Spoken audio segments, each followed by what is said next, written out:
Have you understood how to resolve a given vector?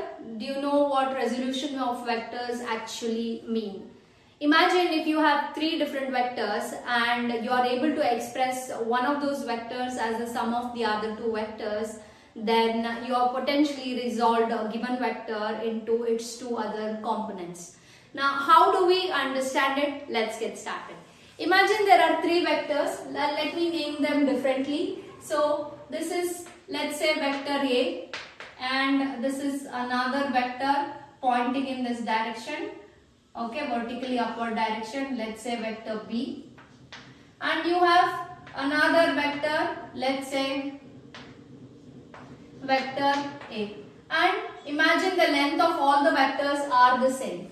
Now, your job is to write this vector A in terms of these two vectors. Can you think of any law, or can you think of something where this vector can be written in terms of the other two vectors, the sum of other two vectors? So what comes to our help is the triangle law of vector addition. So what I will do is, I will slightly slide this vector B till here and write the vector B here, right? So what happens is, I retain vector A like this and I join vector B like this, head to tail. So you have joined potentially vector A and vector B. In the triangle law of addition, you have to join them in the head to tail fashion, which we have done.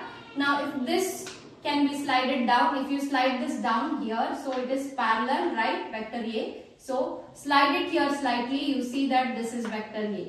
So, that is your resultant vector A. Resultant vector is always written from the tail of the first vector towards the head of the second vector. It points in such a fashion. So, potentially you have resolved vector A as the sum of vector A plus vector B, as simple as that.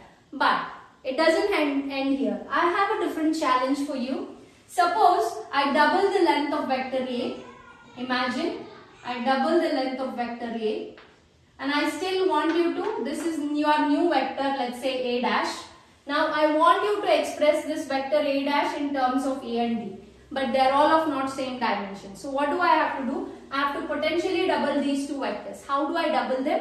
I multiply them with a real number or a scalar like 2. Let me define that scalar as lambda, and I multiplied by them 2. So now your vector A dash will be, it has to be double in length, right? Just like this.